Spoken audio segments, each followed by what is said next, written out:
বন্দে মাতরম, বন্দে মাতরম। জাতীয় কংগ্রেস জিন্দাবাদ। আমরা নবগ্রামের কংগ্রেস কর্মীরা হাতে চুরি পরে রাজনীতি করি না।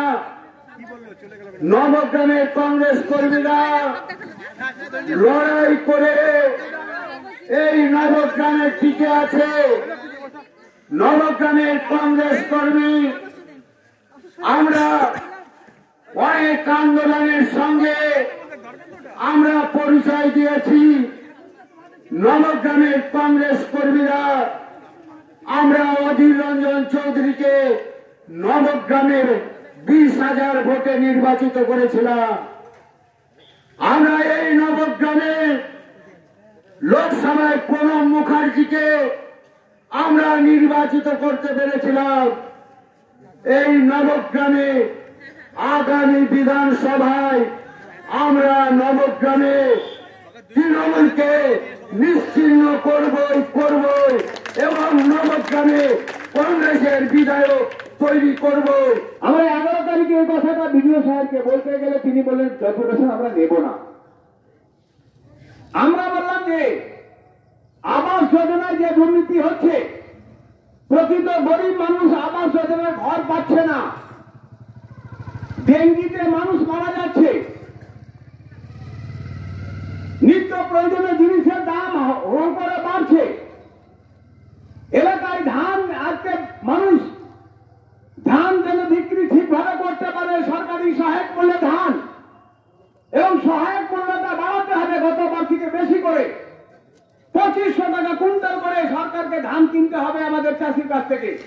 কারণ রাসায়নিক সারের দাম বাড়ছে, চাষের উপকরণের দাম বাড়ছে, বিভিন্ন জিনিসের দাম বাড়ছে, কিন্তু কৃষক তার ফসলের দাম পাচ্ছে না। আমাদের দাবি ছিল 5 গ্রাম গ্রাম পঞ্চায়েতের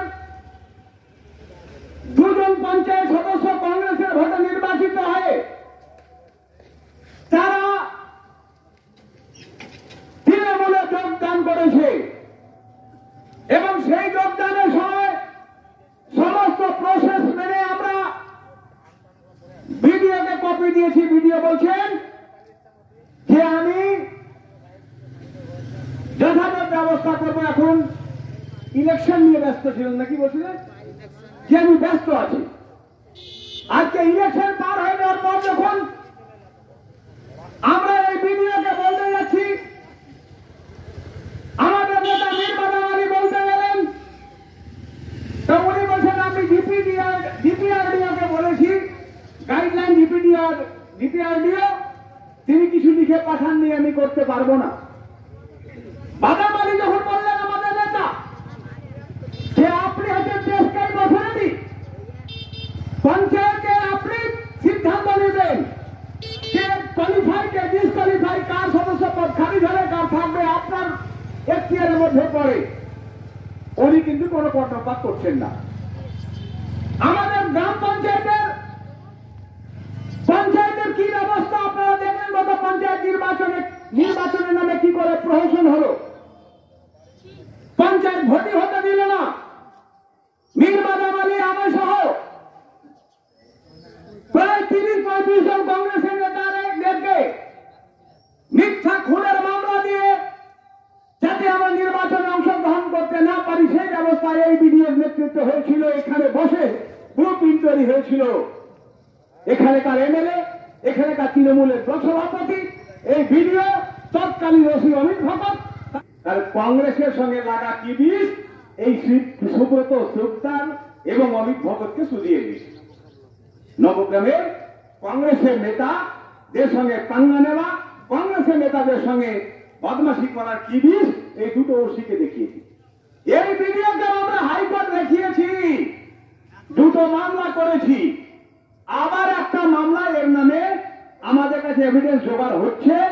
খুব বড় ধরনের দুর্নীতি আমরা ধরে ফেলেছি। সে কতটা অভ্যর্থ কি করে বলছে ডেপুটেশন দেবো না। আমি সেদিন মীর বাদামালী বললেন যে আমরা ডেপুটেশন দেবো, অতিরিক্ত আপনাদের এত বড় দুঃসাহস যে আমি পারমিশন দেবো না, আপনি ডেপুটেশন দেবে।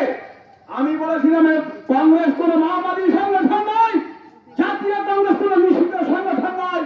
জাতীয় কংগ্রেস ইংরেজদের সঙ্গে লড়াই করেছে, ব্রিটিশদের সঙ্গে লড়াই করে দেশ স্বাধীন করেছে।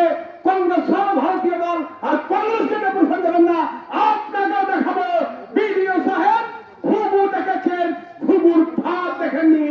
তাই আজকে আমরা এসেছিলাম, আমরা চ্যালেঞ্জ করে ডেপুটেশন দিতে। আমরা আজকে নিরামিষ দিতাম না, আজকে ডান্ডাটা শক্ত করে এসেছিলাম। কিভাবে বিডিওকে বাঁদর নাচে নাচাতে হয়, বাঁদর লাঠি নিয়ে এসেছিলাম আমরা। বাস্তবে হয়েছে বিডিও না খারাপ দাদাগিরি, সরকারি চেয়ারে বসে।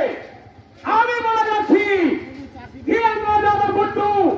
এই বিডিওকে আমরা আইনের সরকারি যন্ত্রাংশে, সরকারি মেশিনারিতে যা যা করা দরকার আমরা তাই করব।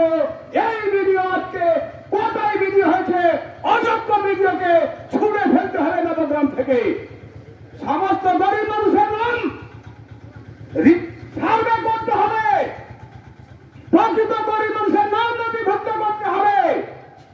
কার পাকার বাড়ি আছে, কে সৌদিতে খেটে 4-5 ভাই মিলে একটা বাড়ি করেছে, সেই বাড়িটা বাদ দিয়ে তারপর তো 4-5টা ভাই আছে, অন্য ভাইয়ের নাম ঢোকাতে হবে তো। কেন বাদ যাবে? প্রত্যেক মানুষ পাবে, এই নবগ্রামের যত গরিব মানুষ আছে প্রত্যেক মানুষ পাবে। আর আপনার দুটো হাত, একটা বাম হাত। আচ্ছা, আজানের জন্য কি বিরতি থাকছে? অনেকে কিন্তু গরিব মানুষ, চাষিরাই বেশি চাষ করে এবং চাষের দুর্ভাগ্য।